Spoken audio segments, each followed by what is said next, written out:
ఎందుకంటే ఆయన అనుభవాల్లో కూడా నాతో మాట్లాడేవాడు.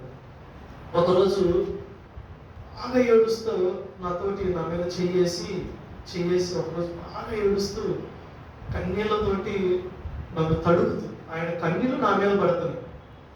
నన్ను ఇట్లా కొట్టి నేను ఎందుకు కొడుతున్నానంటే ఈ సంఘము పట్ల నిన్ను దేవుడు ఏర్పాటు చేసుకున్నాడు, నాతో మాట్లాడుతున్నాడు. నీ బాధ్యత, నేను ఒకే మాట అడుగుతున్నాను, నీవు బాధ్యత కలిగి నీతి కలిగి ప్రవర్తించు.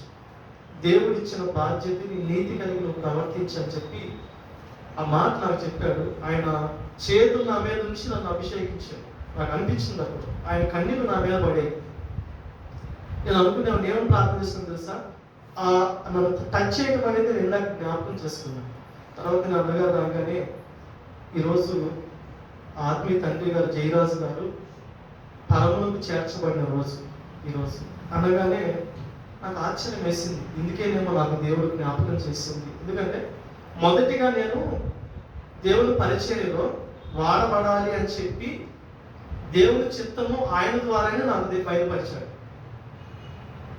దేవుని పరిచర్యలో నువ్వు ఉండాలని చెప్పి ఆ సేవకుల ద్వారానే దేవుడు నాతో మాట్లాడాడు. ఫస్ట్ నేను ఆయనకి మాట ఇచ్చాను. ఒకటే అన్నా, నాకు సంఘానికి నువ్వు దగ్గరగా కాదు, దేవునికి దగ్గరగా ఉంది, విశ్వాసులకు దగ్గరగా వద్దు. చాలా విషయాలు నేను ఒక్కొక్కటిగా రోజు భయపడతా ఉంటా. ఎక్కడన్నా ఆయన చెప్పి నీ మర్చిపోతానేమో, విడిచేస్తానని చెప్పి రోజు రోజు జ్ఞాపకం చేసుకుంటా ఉంటా. సంఘానికి దగ్గరగా వద్దు, నాకు దేవునికి దగ్గరగా ఉంది, సంఘం పట్ల నీ బాధ్యత ఎందుకు జ్ఞాపకం చేసుకో, నీతి కలిగి. ఒక్కొక్కటి మనిషిగా పాపాలు చేస్తాము, నువ్వు గ్రహించి దాన్ని విడిచిపెట్టి మరలా చేయొద్దు. ఎందుకంటే నువ్వు బోధకుడుగా, లేకపోతే నువ్వు సంఘములో ఒక స్థానంలో నిలబడుతున్నావు కాబట్టి అన్ని విషయాల్లో అన్ని కోణాలు నువ్వు సరిచేయబడాలని చెప్పి నాతో చెప్తా ఉండేవాడు. తర్వాత నేను రెండోదిగా మత్తయి సువార్త నేను తక్కువ సమయం తీసుకుంటాను, కొంచెం మత్తయి సువార్త లాస్ట్ అధ్యాయం తీయాలి. ఆయనకి మాట ఇచ్చిన తర్వాత నేను జయరాజ్ గారికి, ఆత్మీయ తండ్రి గారు, నేను ఎప్పుడు పేరు పెట్టి పిలవలేదు, ఫస్ట్ మీకు తెలియదు కాబట్టి పేరు చెప్తున్నాను. అయ్యగారికి నేను మాట ఇచ్చాను, నేను నమ్మకంగా పరిచయంలో వాడబడతాను, నేర్చుకుంటాను అయ్యగారు, నువ్వు చెప్పినట్టే ప్రార్థన చేసుకుంటాను, అన్ని విషయాల్లో నేను తగ్గి ఉంటాను అని చెప్పి ఆయనకు మాట ఇచ్చిన తర్వాత ప్రభు మళ్ళీ నాతో ఏం మాట్లాడారంటే 19వ వచనం నుండి చదువు, 28వ అధ్యాయం. కాబట్టి మీరు వెళ్ళి సమస్త జనులను శిష్యులుగా చేయండి,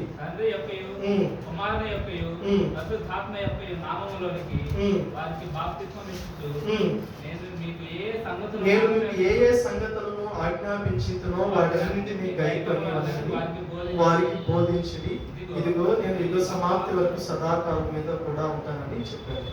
ఈ వాక్యము ద్వారా దేవుడు నాకు బయలుపరిచాడు. అయ్యో, నేను బోధించడం ప్రభు అనగానే ఈ వాక్యము ద్వారా నాకు పట్టబడిన, ఎప్పుడైతే నాకు ప్రభువు చూపించాడో ఆ నెక్స్ట్ రోజే ఫిలిప్ అన్న వాక్యం చెప్పాలన్నాడు. నేను అంతమించి ఎప్పుడు వాక్యం తీసుకోలేదు. తర్వాత దేవుడికి మాట ఇచ్చాను, ప్రభు నేను నమ్మకంగా నీతి మంత్రులు నేర్చుకుంటాను, ఏదో ఇతరులకు బోధించాలని కాదు, నేను మార్చబడాలి, నీ బోధకు నేను లోపడాలని చెప్పి. అయ్యగారు నిజంగా చెప్పాలంటే నా జీవితంలో ఆత్మీయ తండ్రి గారిని ఏ రోజు జ్ఞాపకం చేసుకుండా నేనైతే ఉండలేదు.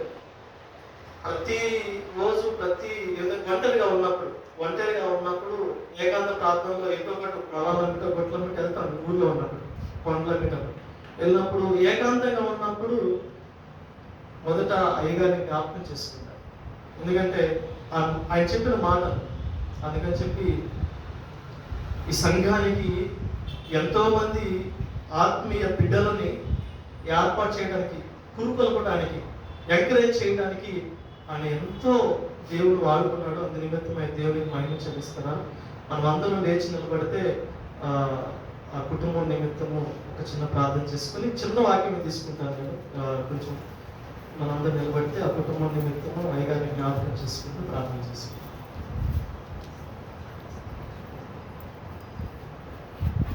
ప్రేమ కలిగిన తండ్రి, దయగలిగిన మా యేసయ్య, ఈ యొక్క రాత్రికాల సమయంలో ప్రభువా నీ ప్రియ సేవకుడు అయా మాకు ఎంతో అయా బలమును చేకూర్చుటకు దేవా మీరు ఏర్పాటు చేసుకున్నారు. మా తండ్రి గారిని బట్టి, ఆత్మీయ తండ్రి గారిని బట్టి నీకు కృతజ్ఞతాస్తుతులు చెల్లిస్తున్నామయ్యా. ఈ భూలోకంలో మీరు ఏర్పాటు చేసుకొని మాలాంటి అయా యవన బిడ్డలకు దేవా, అయా ముందుగా నడువుటలకు దేవా నీ బిడ్డని ఏర్పాటు చేసుకున్న విధానం బట్టి స్తోత్రాలు అయా. ఎంతవరకు అయితే ఈ భూలోకంలో నీ పరిచర్య అయా చేయాలో, ఎంతవరకు నీ నామానికి మహిమ తీసుకురావాలో, ఎంతవరకు నీ బిడ్డని మీరు వాడుకోవాలో అంతవరకు వాడుకున్నారు. మీకు స్తోత్రాలు ప్రభువా. అంతేకాకుండా అయా నాయన యేసయ్య తన కుటుంబంలో సేవకులను దేవా లేపుతున్న విధానం బట్టి స్తోత్రాలు అయా. అదిగో దేవా అయా తన బిడ్డలను దేవా సేవకులుగా మీరు ఏర్పాటు చేసుకున్న విధానం బట్టి స్తోత్రాలు అయా. అదిగో ఈరోజు పరమునకు దేవా నీ బిడ్డను చేర్చుకున్న విధానం బట్టి స్తోత్రాలు. నీతిమంతులు జ్ఞాపకం చేసుకుంటా మాకు ఎంతో ఆశీర్వాదము ప్రభువా. నీ నీతిమంతులు జ్ఞాపకం చేసుకుంటున్నాం దేవా. కృపద ఇచ్చి విడిచి వెళ్ళిన కుటుంబాన్ని మీరు జ్ఞాపకం చేసుకుంటే ఒక దినము రాబోతున్నది, మేమందరము కలుసుకోబోతున్నాము ప్రభువా. అటు నిరీక్షణ, అటు స్వభావం మా అందరికీ దయచేయండి. ప్రత్యేకంగా కుటుంబం కొరకు ప్రార్థిస్తున్నానయ్యా. అయ్యా అదిగో మా సేవకులు ఇదిగో దేవా ఫిలిప్పయ్య గారి కొరకు ప్రార్థిస్తున్నారు అయ్యా. అదిగో ఆ బిడ్డ భుజాల మీద మీరు పెట్టి ఉన్నారు. ఈ సంఘపు బాధ్యతలను, కుటుంబ బాధ్యతలను ఆ బిడ్డ మీద పెట్టి ఉన్నారు ప్రభువా. దేవాదిగో నాయన ఆ బిడ్డకు బలమును, ఆరోగ్యమును, శక్తిని, పరిశుద్ధతను ఇవ్వండి. ఆటంకపరిచి వాటిని మీరు బంధించండి నాయన. సేవకురాలుగా మీరు ఏర్పాటు చేసుకున్నారు. ప్రసన్నకు మీరు జ్ఞాపకం చేసుకుని ఆ బిడ్డను కూడా బలపరిచి సంఘములో బాధ్యత కలిగిన స్త్రీగా, సంఘములో ఇదిగోనైనా ఒక సేవకురాలుగా అన్ని విధాలుగా భయం కలిగి, భక్తి కలిగి, నమ్మకస్తురాలుగా మీరు వాడుకోండి దేవా. కలిగాదు దేవా ఇదిగో ఒంటరిగా ఉంటూ ఉండగా, ఇదిగో ఎన్నో ఆశలు, ఇదిగో నిన్ను చూస్తూ ఉండగా, ఇదిగో భర్తను కోల్పోయి విధవరాల పక్షాన వ్యాజ్యమాడే దేవుడు నీవు ప్రభువా. ఏ ఆశ కలిగి ఇదిగో బిడ్డ ఇదిగోనైనా ప్రార్థిస్తుందో, ఏ కన్నీటితో కారుస్తుందో ఆ కన్నీటిని నాట్యముగా మార్చండి అయ్యా. నాకు తెలుసయ్యా తన బిడ్డల కొరకు ఎంతో కన్నీటి, ఎంతో వేదన, ఎంతో ఆవేదన, ఎంతో బాధ, ఎంతో దుఃఖము ప్రభువా. తన ప్రార్థన మీరు ఆలకించండి. ఇదిగో మంగళాలు, ఇల్లులు ఇవేమి కాదు కానీ తన బిడ్డలు దేవా ఆత్మీయంగా ఎదగాలి, ఇదిగో భౌతికంగా ఇదిగో ఒక ఉన్నతమైన స్థానంలో ఈ నామానికి మహిమకరంగా ఉండాలి ఆశ కలిగి ఉంటుండగా ఆ విధవరాల పక్షాన్ని మీరు వ్యాఖ్యమాడండి. ప్రార్థన మీరు ఆలకించండి. తన కుటుంబంలో ఉంటున్న ఇదిగో డేవిడ్ అన్నని, ఇదిగోనైనా ఆశీష్ అన్నని, తన కుటుంబం అంతటిని అయా రక్త సంబంధాలు అన్నింటినీ మీరు దీవించి ఆశీర్వదించి ఈ సంఘమును నానాటికి అభివృద్ధి పరచమని వేడుకుంటున్నాను దేవా. మనస్ఫూర్తిగా అయా సంతోషమైన బిడ్డను జ్ఞాపకం చేసుకున్నాం.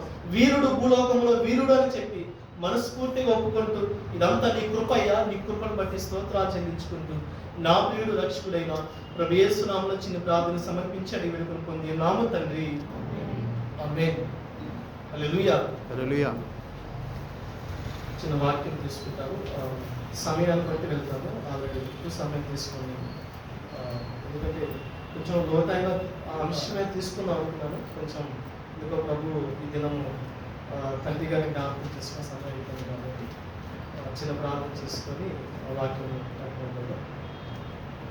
ప్రేమ కలిగిన తండ్రి, దయగలిగిన మా యేసయ్య నీకు వందనాలు స్తుతిస్తున్నాను.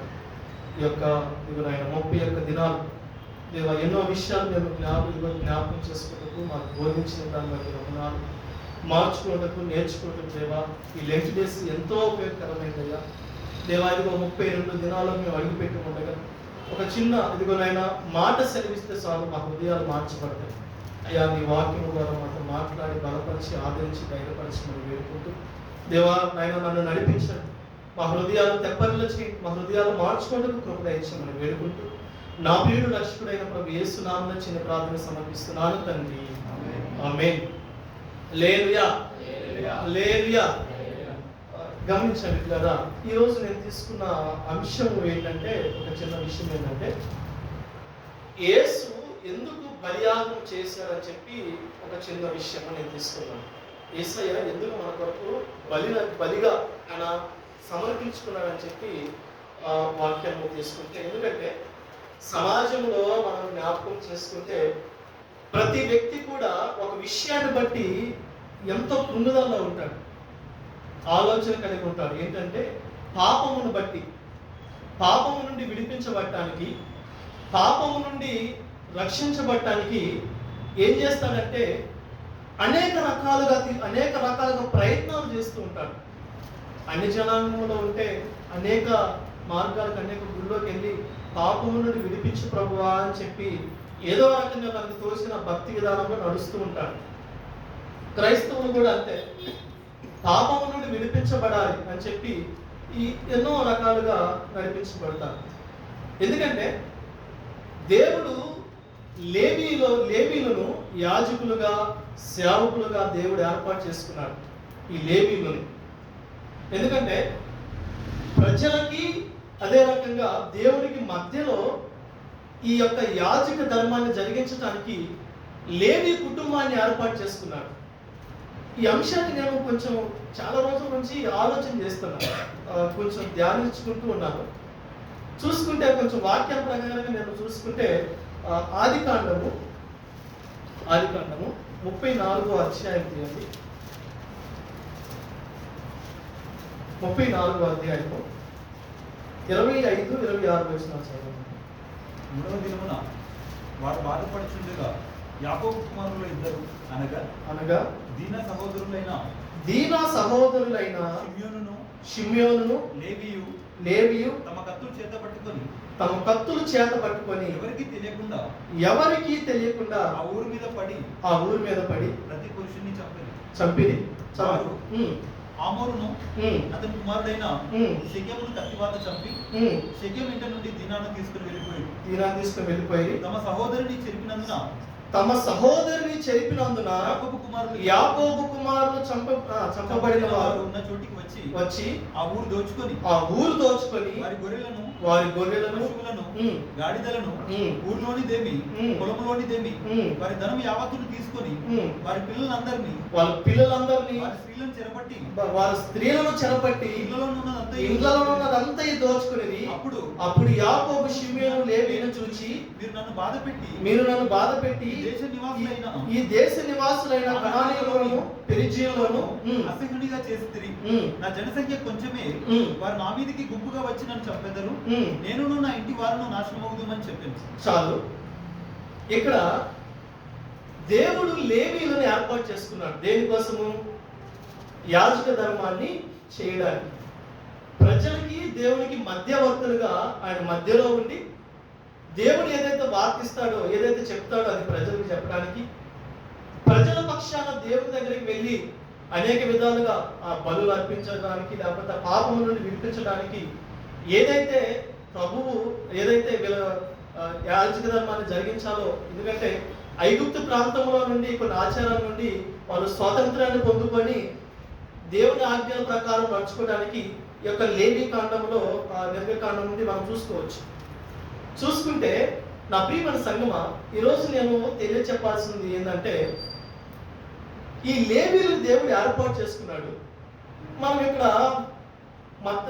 ఆదికాండం 34వ అధ్యాయం చదువుకున్నాం కదా, ఆఖరి వచనం చూడండి. ఒక ఎంత నీచకరమైన మాట ఉంటుంది చూడండి. అందుకు వారు వేశ్యయెడల జరిగించినట్లు మా సహోదరి ఎడల ప్రవర్తించున్నారని చెప్పింది. సహోదరిని చెప్పారని చెప్పి, లేకపోతే తన సహోదరి పట్ల ఒక ఉద్దేశం కలిగి పాడు చేశారని చెప్పి, లేకపోతే ఏదో ఒక రకంగా హింసించారని చెప్పి తన అన్నలు ఏం చేశారు? సహోదరికి జరిగిన దాన్ని బట్టి వాళ్ళు ఆ యొక్క దేశం మొత్తం మీదకి వెళ్ళి, ఆ ప్రాంతం మొత్తం మీదకి వెళ్ళి వాళ్ళ పిల్లలను చంపేస్తాడు. షిమ్యోను లేవి కలిసి కత్తులు పట్టుకొని యుద్ధానికి వెళ్ళిపోయి వాళ్ళ భార్యను, ఆ స్త్రీలను చెరిపేస్తాడు. ఎంత అసహ్యం అండి! వ్యభిచారం కంటే దారుణంగా, ఎంత దారుణంగా పిల్లల్ని అందరినీ హింసించేసి దీనాన్ని వాళ్ళు పాడు చేశారు. ఓకే, దీనాన్ని హింసించారు. ఓకే, కానీ వీళ్ళు ఎంత ఘోరంగా వీళ్ళ పట్ల వాళ్ళు ప్రయత్నం చేశారంటే మనం జ్ఞాపకం చేసుకుంటే మనుషులుగా ఇక్కడ మనం తెలుసుకోవాల్సింది ఏంటంటే, యాకోబు కూడా ఈ షిమ్యోను లేవీని శపిస్తాడు ఒక దినాన్ని. చూసుకుందాం. ఆదికాండము 49వ వచనం, 49వ అధ్యాయము 5-7 వచనాలు చదవండి. షిమ్యోను లేవి షిమ్యోను లేవి అనువారు సహోదరులు వారి ఖడ్గములు బలత్కారపు ఆయుధములు నా ప్రాణమా వారి ఆలోచనలో మీరు చేరవద్దు. నా ఘనమ వారి సంఘముతో మీరు అసలు కలుసుకోవద్దు. వారు కోపము వచ్చినప్పుడు మనుషులను చంపేస్తారు. తమ స్వేచ్ఛ చేత ఎద్దుల తెగగొట్టింది. వారి కోపం అంతా వేంద్రమైనదంట. చాలండి. ఇక్కడ కన్న తండ్రి తన బిడ్డల నిమిత్తం ఏం చెప్తున్నాడు తెలుసా? శాపవచనాలు పలుకుతున్నాడు. ఎందుకు?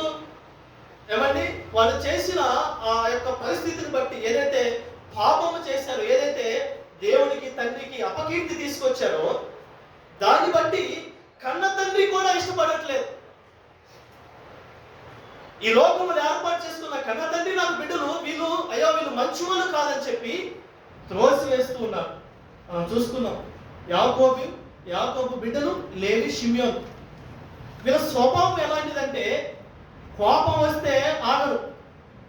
వీళ్ళ స్వభావం ఎలాంటిదంటే వారు మనుషులు చంపడానికి కూడా వెనకారు. అలాంటి పరిస్థితుల్లో లేవి, షిమ్యోను ఉన్నారండి. కానీ యాకోబు విడిచిపెట్టాడు. యాకోబు ఇదిగో ఈ బిడ్డల్లో శాపముతోటి వాళ్ళ బిడ్డల్ని శపిస్తూ ఉన్నారు. మీరు చేరొద్దు, వాళ్ళ గుంపులో చేరొద్దు, వాళ్ళతో మాట్లాడొద్దు, వాళ్ళతో కలవద్దు అని చెప్పి త్రోసి వేస్తున్నాడు కన్న తండ్రి. కానీ ప్రియమైన సంగమా, ఈరోజు ఒక విషయాన్ని జ్ఞాపకం చేస్తున్నాను. నిర్గమాకాండము 32వ అధ్యాయము 26-27 వచ్చిన చదవండి. నేను అంశంలోకి వెళ్ళలేదు. అందుకు మోషే నిలిచి యెహోవా పక్షమునున్న వారందరూ నా ఎదురుకు రండి అనగా లేవీలందరూ మారు మనసు పొందుకొని అతని యొద్దకు కూడి వచ్చి, అక్కడ ఏం జరిగిందంటే మీకు అందరూ తెలుసు. వీళ్ళందరూ మోషే గారు ఆ యొక్క కొండ మీదకి వెళ్ళినప్పుడు చాలా ఆలస్యమైందని చెప్పి ఈ యొక్క అహరోను పట్టుకొని మాకు మోషే అయితే వెళ్ళిపోయాడు, మాకు ఒక దేవుడు కావాలని చెప్పి వాళ్ళు బంగారం అంతా తీసుకొచ్చి దూడం చేసుకొని వాడిని ఆరాధిస్తూ తాగుతూ తిరుగుతూ ఎట్లా పడితే అట్లా తిరుగుతున్నప్పుడు ఏమండి, మోషే గారు దేవుని పట్ల మాట్లాడి మోషే గారి కిందకు వచ్చినప్పుడు ఈ యొక్క చేస్తున్న ఒక పాపకరమైన ఆ యొక్క పరిస్థితిని చూసి ఎంత కోపంతో వేంద్రముతోటి మోషే గారు వచ్చేసి ఆ బిడ్డను చూసినప్పుడు, యెహోవా పక్షమని ఎవరుంటారో, ఎక్కడైనా మారు మనసు పొందుకొని, ఎక్కడైనా పాపమును విడిచిపెట్టి నా వెనక్కి నన్ను చెప్పంగానే ఎవరు వచ్చారో తెలుసా? లేవీలందరూ వచ్చారు. లేవీలు ఆ ఊరి మీద పడి వ్యభిచారంతో ఆ ఊరి మీద పడి చెరి చేసిన వాళ్ళే, ఎంత పాపము చేసిన వాళ్ళే. ఏమండి, కన్న తండ్రి విడిచిపెట్టినా కానీ ఈరోజు నేను చెప్పవలసింది ఏంటంటే దేవుడు విడిచిపెట్టలేదండి. మోషే నడిచాడు. ఆ యొక్క ఇశ్రాయేలు బిడ్డలందరినీ తీసుకొని వాగ్దాన భూమిలోకి తీసుకురావాలని చెప్పి మోషేకి ఏమండి ఎంతో ఆరాటపడ్డాడు. కానీ మోషే వాగ్దాన భూమిలోకి రాలేకపోయాడండి. కానీ అహరోను కుమారులు ఈ వీళ్ళందరూ ఇప్పటికి కూడా దేవుని పరిచర్యలో వాడబడుతున్నారు. ఎందుకో చెప్పనా? మారు మనసు పొందుకున్నారు. ఈ వాక్యాన్ని నేను జ్ఞాపకం చేసుకున్నప్పుడు నేను ప్రార్థన చేస్తున్నాను. మన జీవితాలు మనకు జ్ఞాపకం చేస్తాయి. ఎన్నో విషయాలు మనం త్రోసివేసి ఉంటారు, జనాంగం త్రోసివేసి ఉంటుంది, ఏమంటే అవమానించి ఉంటారు, బాధ పెట్టి ఉంటారు. నీ వల్ల నాకు అవసరం లేదు, నువ్వు పుట్టినందుకు వేస్ట్ అని ఎన్నో విధాలుగా. ఏమండి, అమ్మగారు ఉన్నారు ఇక్కడ, నేను సూటిగా అడుగుతున్నాను. అన్నగారు ఒక పరిస్థితిలో ఉన్నప్పుడు ఎన్నిసార్లు అనుకుని ఉంటారు? ఆమెకు తెలీదు. సేవకుడిని నేను ఈ మాట అంటున్నాను. ఏమండి, సౌలుకి తెలియదండి. దావీదు ఇశ్రాయేలు బిడ్డను పరిపాలించడానికి ఒక రాజుగా ఉంటాడని చెప్పి ఆయనకి తెలియదు. కానీ నా ప్రియమైన సంగమా, ఈరోజు ఏ పాపములో ఉన్నా, ఏ బాధలో ఉన్నా, ఏ వేదనలో ఉన్నా సరే, కానీ నా ప్రభు అంటాడు, నీకు తెలియదు నీ జీవితం, నీవు మారు మనసు పొందుకుంటే ఖచ్చితంగా ప్రభు నిలబెడతాను. ఈరోజు అంశం అది కాదు, నేను అంశంలోకి వస్తాను. లేవి కాండంలో మనం చూసుకుంటే బలులు ఉంటాయి. నేను అన్నా కదా, యేసు ఎందుకు బలియాగం చేశాడు మన కోసం, ఎందుకు బలి అయ్యాడు మన కోసం అని చెప్పి మనం చూసుకుంటే లేవి కాండములో 5 రకాల బలులు ఉంటాయి.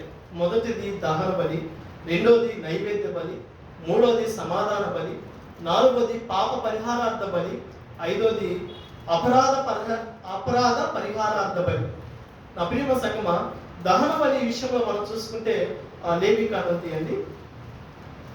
నేను స్పీడ్గా చెప్తాను. ఇంకా లేవి కాండము 1వ అధ్యాయము 2వ వచనం నుండి చదవండి.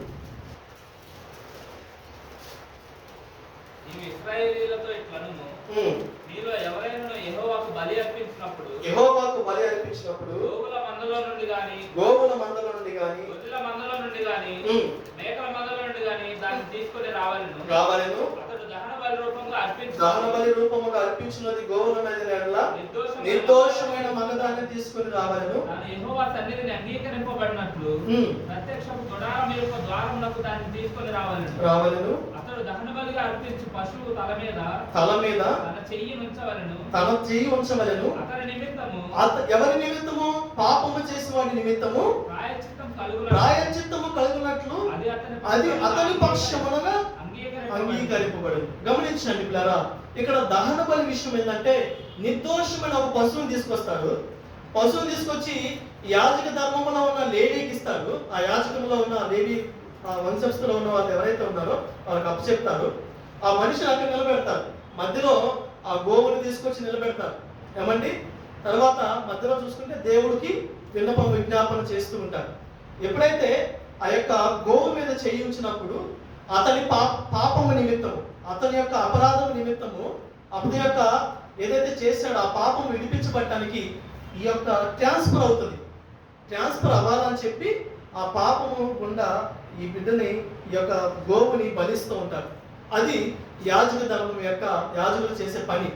అది ఇంపైన సువాసనగా దేవుని అర్పించినప్పుడు నా ప్రియమైన సంగమ, పాపం ఏం చేసిందంటే అక్కడ కప్పబడింది. పాపము విడిపించబడదండి. పాపము నుండి ఆ బిడ్డని విడిపించబడదు. పాపము కప్పబడింది అక్కడ.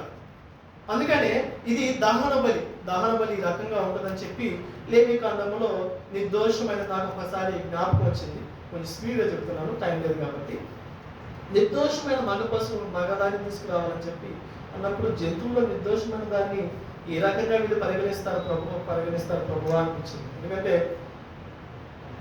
పైకి చూసుకుంటే మంచి బట్టలు వేసుకొని మంచి ఆహారం తింటూ ఒక ఉన్నతమైన పొజిషన్లో వందనాలు చెప్పుకుంటూ అన్ని రకాలుగా ఉంటారు కాబట్టి పై రకంగా మనం చూసుకుంటే వీడు నిర్దోషమైన వాడని చెప్పి పై రకంగా చూసుకోవచ్చు. కానీ దేవుడు మనసును చూస్తాడు కదా.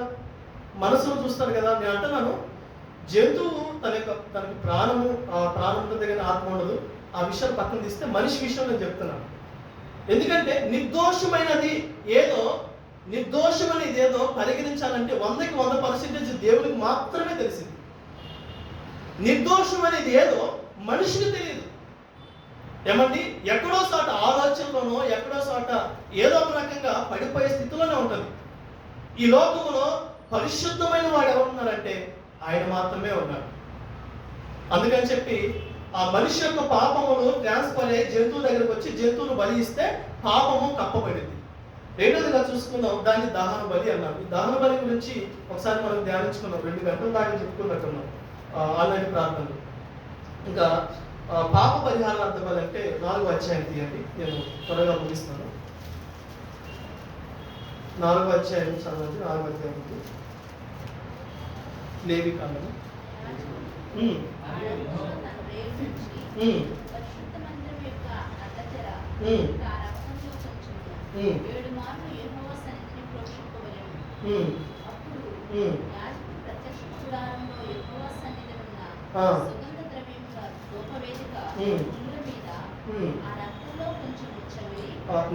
నాలుగో అధ్యాయము 2వ వచనం కూడా చదవండి.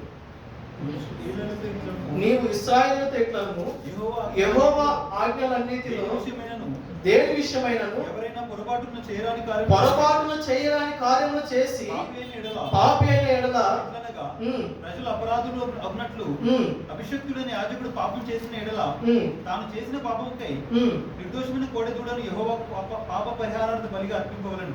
చాలండి, ఎక్కడ లోతుకి వెళ్ళను. ఇక్కడ పాప పరిహారార్థ బలి ఏంటంటే పొరపాటును చేసిన తప్పులు ఉంటాయి కదా, తెలిసి తెలియక ఏమైనా పాపాలు చేస్తుంటాయి కదా, దాని నిమిత్తము బలి ఆజ్ఞిస్తారు. అది కూడా జంతువులు బలిచ్చే విధానంలో ఉంటుంది.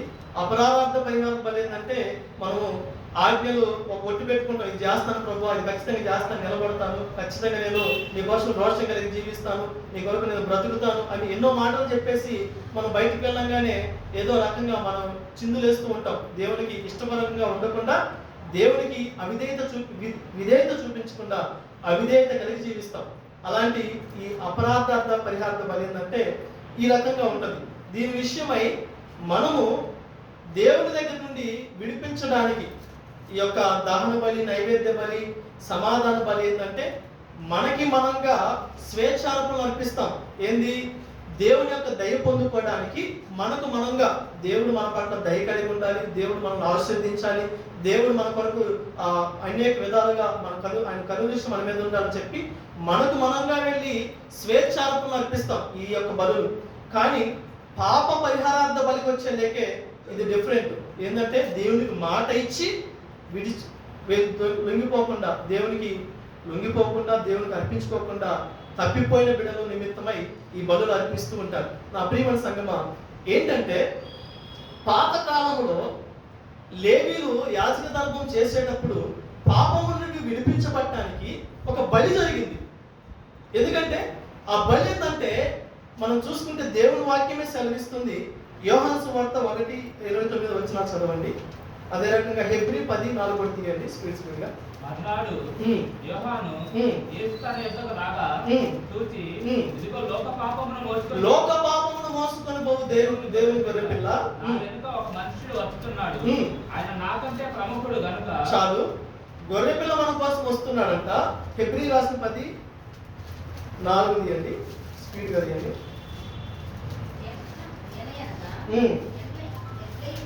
ఎట్లా ఎక్కయు మొదటి నుంచి చదువుకుంటే బాగుంటుంది. చదవండి. 10:1 నుండి చదవండి. ధర్మశాస్త్రము రాబోచున్న మేలులు ఛాయగలనే గాని ఆ వస్తువుల నిజ స్వరూపం కలది కాదు కనుక యాజకులు ఏటేటా ఎడతెగకుండా అర్పించు ఒక్కటే విధమైన బలులు వాటిని తెచ్చు వారికి ఎన్నడూ సంపూర్ణ సిద్ధి కలుగ నేరవు. అలాగ చేయగలిగిన ఎడల సేవించు వారు ఒక్కసారి శుద్ధపరచబడిన తరువాత వారి మనస్సాక్షికి పాపజ్ఞప్తి ఎక్కడో ఉండదు కనుక వాటిని అర్పించుట మానుదురు కదా. అయితే బలులు అర్పించుట చేత ఏటేటా పాపములు జ్ఞాపకమునకు వచ్చుచున్నవి. ఏలయనగా ఎడ్ల యొక్కయు మేకల యొక్కయు రక్తము వలన అసాధ్యము.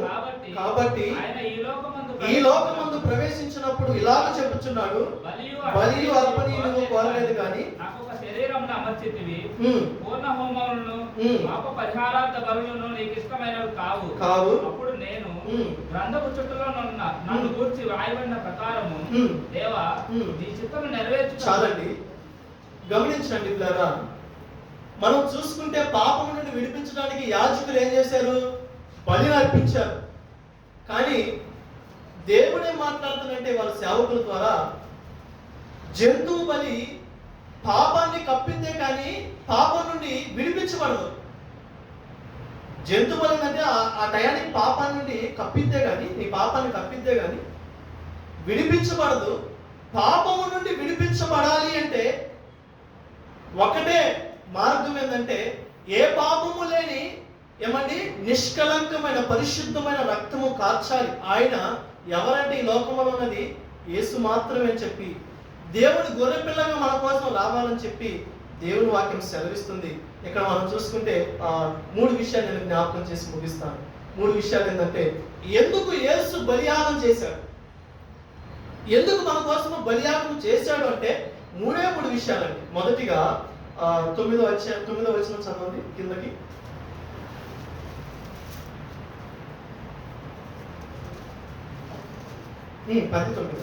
అధ్యాయంతో ముగిస్తాను. ఆయన నీ చిత్తం నెరవేర్చుటకు ఇదిగో నేను వచ్చి ఉన్నానని చెప్పుచున్నాడు. చాలు. మొదటిగా దేవుడు మన కోసం ఎందుకు బలియాగం చేశాడంటే, మన కోసము పరలోకం నుండి విడిచిపెట్టి ఎందుకు వచ్చాడంటే, దేవుని చిత్తాన్ని చేయడానికి, దేవుని యొక్క చిత్తాన్ని చేయడానికి మన కోసము బలియాగం అనేది చేశాడు. నా ప్రియమైన సంగమా, ఒక ప్రశ్న వేసుకుంటే, నేను అన్నాను కదా ఇందాక, నా చిత్తం ఏంటో ఒక సేవకుల ద్వారా నాతో మాట్లాడాడు. నా చిత్తం ఏంటో దేవుడు తర్వాత నాకు జ్ఞాపకం చేశాడని చెప్పి, ఎవరి చిత్తము వాళ్ళ దేవుడు నీ పట్ల చిత్తం ఏం కలిగి ఉన్నాడు? భూలోకంలో నిన్ను ఎందుకు ఏర్పాటు చేసుకున్నాడు? ఏమండి, అసలు ఉనికిలోనే నిన్ను ఎందుకు ఏర్పాటు చేసుకోవాల్సిన ఉద్దేశం ఏంటి? నీ వల్ల భూలోకంలో పని ఏంటి? నువ్వు నేర్చుకోవాల్సిన స్వభావం ఏంటి? ఈ 32 దినాల్లో 31 దినాల్లో నేను ఫాలో అవుతున్నా. ఎందుకంటే ఈ సంవత్సరం నాకు ప్రత్యేకమైనవండి. ఎన్నో విషయాలు నేను జ్ఞాపకం చేసుకుని, ఎన్నో విషయాలు మీరు చెప్తూ ఉన్నారు కదా, ప్రతిదీ నేను ఫాలో అవుతున్నాను. ప్రతిదీ ప్రార్థన చేసుకుంటూ రక్తము గురించి, ఏమండి, మొదట చూసుకుంటే శిలువ, యేసుక్రీస్తు గారు మన కోసము ఫిజికల్గా ఆయన ఇబ్బంది పడ్డాడు, స్పిరిచువల్గా మనకు ఇబ్బంది పడ్డాడు, ఎమోషనల్గా ఇబ్బంది పడ్డాడు. అక్కడ నుంచి చూసుకుంటే తర్వాత ఏమండి, గురి కలిగి వెళ్ళాలి మనం. గురి కలిగి నేను వెళ్ళాలి, ఎక్కడ మనకు గమ్యం ఉందని చెప్పి.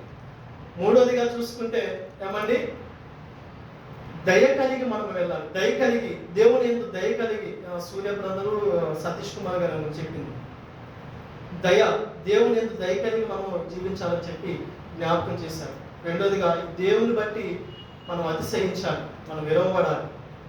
మనం విరవబడ్డప్పుడే ఆయన కొరకు పాపం నుండి దూరంగా వెళ్తానని చెప్పి ఇంకా దేవుని పిల్లల ద్వారా మాట్లాడుతూ ప్రతి విషయాన్ని నేను కోట్ చేసుకుంటూ ఉన్నాను. శిలువ రక్తము ఆపాదించుకుంటే, శిలువలో ఆ రక్తంలో ఉన్న ఆ పరిశుద్ధత మనం పొందుకుంటామని చెప్పి దేవుడు ప్రశాంత్ గారు మాట్లాడాడు. విషయాలు విశ్వాసములో నిరీక్షణ కలిగి మనం ఉంటాం, ప్రేమను పొందుకుంటాం, ప్రేమ కలిగి మనం జీవిస్తామని చెప్పి ఈ సంవత్సరం నాతో దేవుడు మాట్లాడాడు. ఏమండి, పరిశుద్ధత కలిగి, శిలువ రక్తము ఎందుకు, శిలువ త్యాగం ఎందుకు జరిగిందంటే, మన జీవితంలో ఉన్న విషయం అనేది, మన జీవితంలో ఉన్న విషయము విరుగుడుగా మారబడాలంటే శిలువ త్యాగమే మనకు విరుగుడు అని చెప్పి సిస్టర్ ఎవరు అనుకుంటారు, లిఖిత సిస్టర్ ఎవరు అనుకుంటారు. కృతజ్ఞత కలిగి జీవించాలి, కృతజ్ఞత కలిగి మనం జీవించాలని చెప్పి దేవుడు ఎన్నో విషయాలు మనతో మాట్లాడుతున్నారు. ప్రత్యేకంగా ఎందుకు నేర్చుకున్నా, ఏ విషయాలు నేర్చుకున్నా అని చెప్పి మనం జ్ఞాపకం చేసుకోవాలి. నా ప్రియమైన సంగమా, మనం చూసుకుంటే మొదటిగా దేవుడు నీ పట్ల చిత్తం ఏది కలిగి ఉన్నాడో దాన్ని కనిపెట్టాలి. ఈ లెంట్ డేస్ లో మనం నేర్చుకునే వారిగా ఉండాలి. దేవుడి చిత్తం ఏంది? ఏమండి, నువ్వు ఉద్యోగం చేసుకోవటమా, ప్రార్థన చేసుకోవటమా, లేకపోతే కుటుంబాన్ని పోషించటమా, సంఘానికి వాడబట్టమా, లేకపోతే నీ సమయాన్ని దేవుని కొరకు వెచ్చించటమా, లేకపోతే వాక్యాన్ని నేర్చుకొని ఏమండి మనసును మార్చుకొని అనేక బిడ్డలకు విశ్వాసముతోటి నువ్వు నిలబడి అనేక బిడ్డలకు మార్గం చూపించాలా? ఆ విషయాలు ఏంటో మనం జ్ఞాపకం చేసుకునే వారిగా ఒంటరిగా ఉండే ప్రభుత్వం కలిపి దేవుని చిత్తాన్ని మనం కనిపెట్టాలి. యేసుక్రీస్తు గారు శిలువ త్యాగంలో బలియాగము ఎందు నిమిత్తం చేశాడు తెలుసా? మొదటిది దేవునికి విధేయత కలిగి దేవుని చిత్తాన్ని చేయడానికి ఈ భూలోకానికి వచ్చాడు. రెండోదిగా చూసుకుంటే చదవండి కిందకి, రోమా పత్రిక 12 వరకు నుంచి చదవాలి అక్కడ కూడా. కాబట్టి సహోదరులారా, పరిశుద్ధము దేవుడికి అనుకూలమైన సజీవ యాగంగా మీ శరీరం 6:12 కూడా చదవండి. 6:12 కూడా.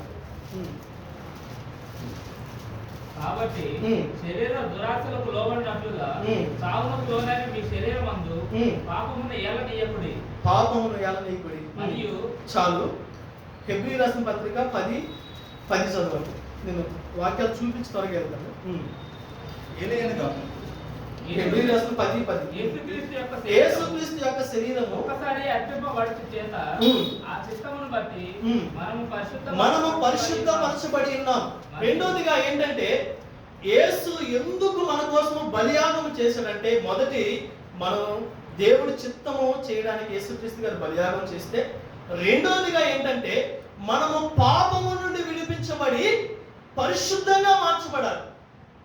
ఏమండి, పరిశుద్ధంగా మార్చబడాలంటే నీ మాటలో పరిశుద్ధత ఉండాలి, నీ చూపులో పరిశుద్ధత ఉండాలి. నేను రోజుకి జ్ఞాపకం చేసుకుంటూ ఎక్కడెక్కడ మార్చుకోవాలని చెప్పి నేను జ్ఞాపకం చేసుకోవడానికి ట్రై చేస్తాను. ఇందాక వచ్చిన ప్రార్థన చేశాను, వర్షం పడుతుంది, గాలి వాన వస్తుంది, నేనే కొట్టుకుని పోయేంత స్థితిలో వచ్చాను. ప్రభు ఆశ కలిగి వచ్చాను, దూర ప్రాంతం వచ్చాను, కరెంటు పోయింది, స్థితిలో ఉండి ప్రార్థన చేస్తే వర్షం పడటానికి లేదు ప్రభువా, విశ్వాసంతో అడుగుతున్నానయ్యా. ఏదో నాకు గొప్పతనం కాదు కానీ నాకు ఇచ్చిన తలాంత్ వర్షం పడేది వస్తుంది ఆగిపోగా నాకు చాలా సంతోషం వేస్తుంది. అంటే ఏదో గొప్పతనం కాదు కానీ పరిశుద్ధత కలిగి మనము అడిగితే ఏమండి, పరిశుద్ధత కలిగి నువ్వు అడిగితే ఖచ్చితంగా దేవుడు ఖచ్చితంగా అనుగ్రహిస్తాడు. మొదట పరిశుద్ధత కలిగితేనే నువ్వు నిత్య రాజ్యంలో ఉంటావు. పరిశుద్ధత కలిగితేనే నీ ప్రార్థన దేవుడి సన్నిధిలో నడిపించబడింది. పరిశుద్ధత కలిగి నువ్వు మాట్లాడితేనే ఆ మాటలను బట్టి అనేక బిడ్డలు రక్షణను పొందుకుంటారు. పరిశుద్ధత అనేది నీలో ఉంటే ఏమండి, నీవు సాక్షిగా దేవుని చిత్తము భూలోకంలో జరిగిస్తున్నట్టే. అందుకే నిన్ను పరిశుద్ధపరచడానికి పరిశుద్ధులైన దేవుడు వచ్చి బలియాగం చేశాడు. నా ప్రియమైన సంగమా, ఇందాక అన్నాం కదా, ఆ యొక్క పాపములు జంతువులోకి రావడానికి ట్రాన్స్ఫర్ అవ్వడానికి నీ పాపములు దేవుని మీదకి ట్రాన్స్ఫర్ అయ్యాయి. నీవు చేయవలసిన ఆ యొక్క బలియాగములో నువ్వు అనుభవించమైన ఆ స్థితిలో దేవుడు అనుభవించాడు. ఎందుకు?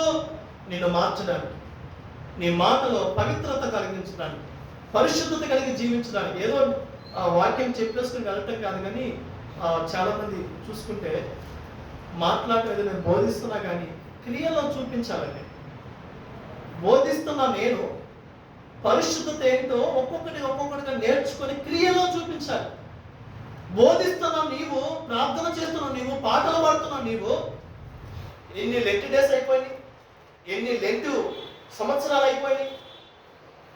ఆఖరి దినాల్లో మనం ఉంటాం. ఎక్కడ మనం లోపం ఉన్నదో దాన్ని సరి చేసుకుని దేవుడి కొరకు జీవించే మార్గాల్లో మనం ఉండాలి. అందుకని చెప్పి రెండోదిగా ప్రభు ఎందుకోసమో మనం బలియాగం చేశాడంటే నీవు పరిశుద్ధపరచబడ్డానికి. అందుకనే ఆయన బలియాగం జరిగింది. మూడోదిగా చూసుకుందాం, చదవండి, కిందకే చదవండి.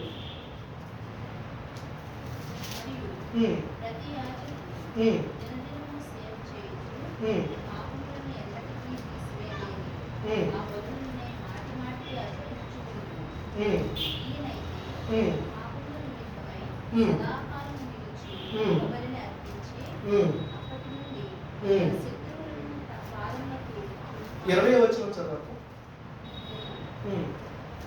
నేను ముగిస్తాను.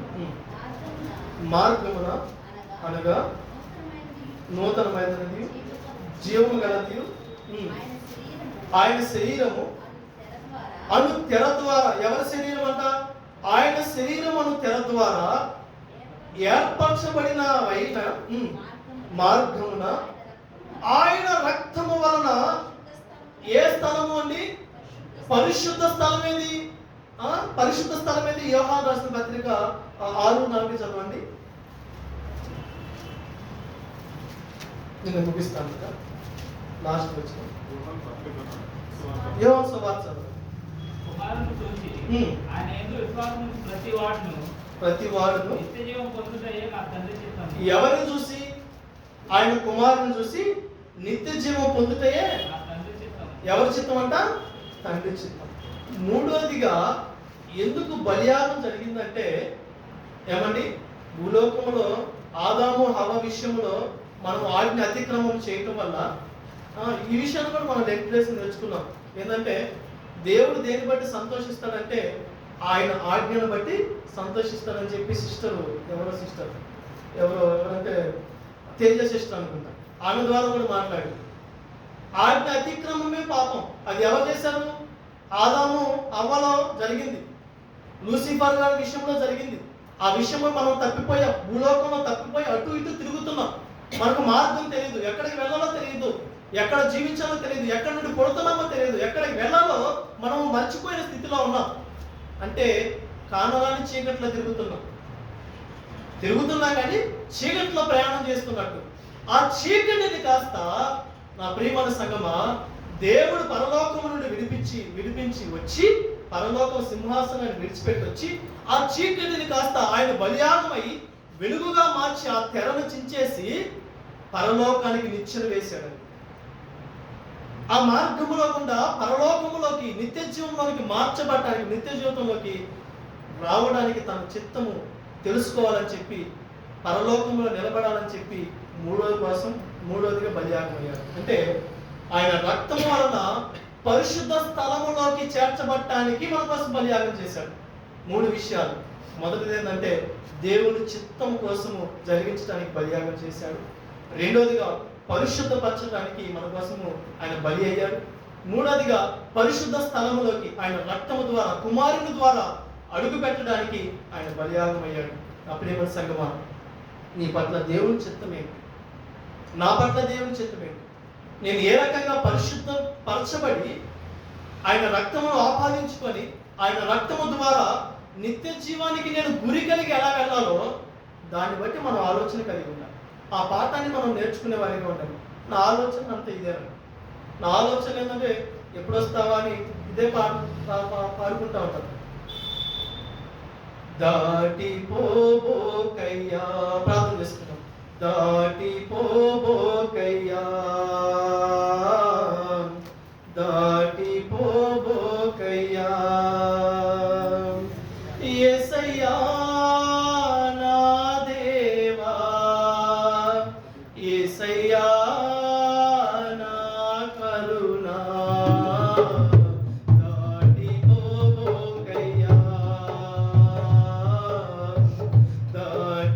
దాటిపోబోకయ్యా. ఒకసారి ప్రార్థన చేసుకుందాం. ఆయన చిత్తం ఏంటో జ్ఞాపకం చేసుకోవాలి. ఎక్కడ మనం తప్పిపోతున్నాము, ఎక్కడ రాలిపోతున్నాము. నా వేదనకు మితి లేదు, నా శోకానికి తుది లేదు, నీవుగాక జీవితాన ఆశయే లేదు, నీవుగాక జీవితాన ఆశయే లేదు. నా కోసం నువ్వు వస్తావని, నా ఆర్తధ్వని వింటావని, నా కోసం నువ్వు వస్తావని, నా ఆర్తధ్వని వింటావని ఎదురు చూస్తున్నాను,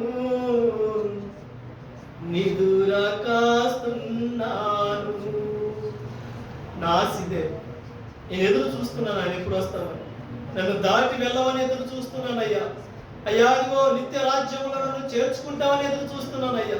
నన్ను పరిశుద్ధపరుస్తామని ఎదురు చూస్తున్నాను అయ్యా. నీ చిత్తము కొరకు నేను భూలోకములో బ్రతుకుతూ ఉన్నాను ప్రభువా.